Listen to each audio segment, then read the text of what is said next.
जी, गुरु जी की संगत को मेरा हाथ जोड़कर नमस्कार। और आज मैं अपना एक एक्सपीरियंस आप सबसे शेयर करना चाहती हूँ, गुरु जी का सत्संग सुनाना चाहती हूँ।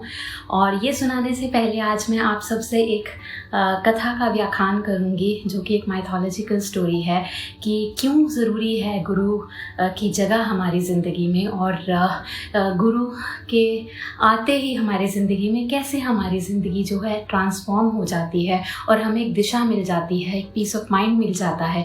और सिर्फ होप ही नहीं मिलता, जबकि हमारा लक जो है, हमारी डेस्टिनी जो है, वो हमारे साथ खड़ी हो जाती है। सो जय गुरु जी की ब्लेसिंग से आज मैं आपके साथ अपना ये एक्सपीरियंस भी शेयर करूंगी। पर पहले ये कथा एक माइथोलॉजिकल स्टोरी है और ये नारद मुनि जी के बारे में है, जो कि मेरे 10वें गुरु हैं।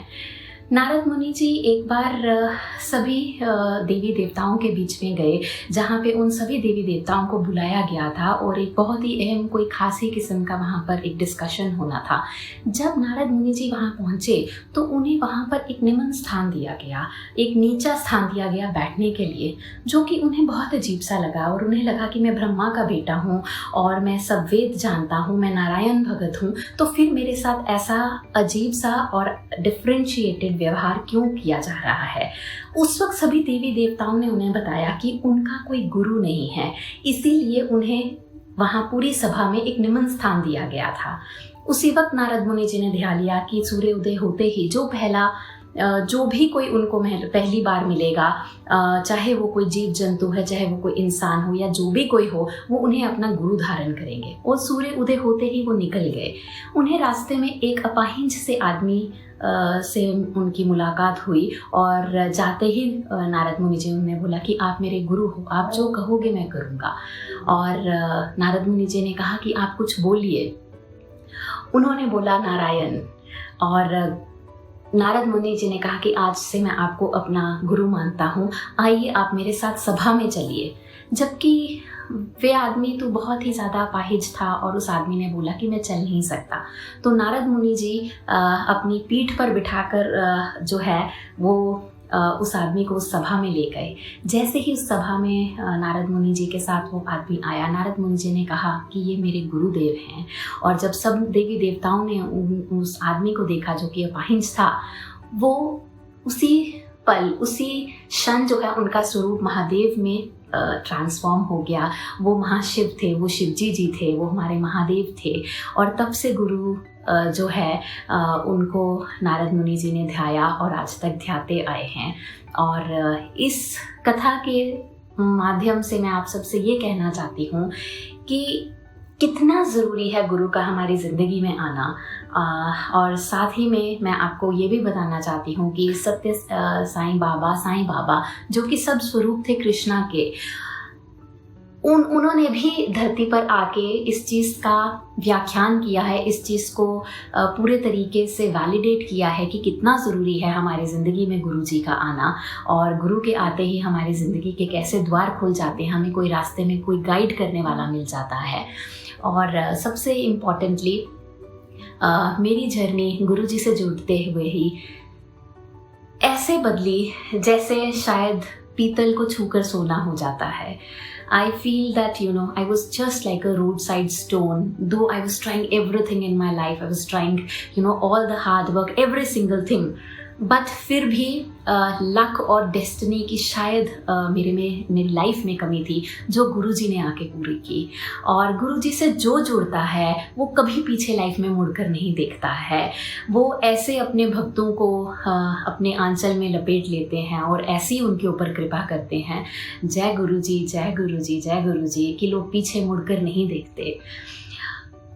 मैं शायद एक आम सी नौकरी करती थी और सोचती थी कभी अपना बिजनेस खोलूंगी और कभी अपना कुछ काम कर पाऊंगी, मगर कभी ये चीज़ें पॉसिबल नहीं हो पाई थी। बट जब से गुरुजी से जुड़ी हूँ, शायद मैंने पीछे मुड़कर देखा ही नहीं, मैंने आगे ही आगे बढ़कर देखा है, दिन दिन तरक्की देखी है, रात रात तरक्की देखी है, सब गुरुजी की कृपा से।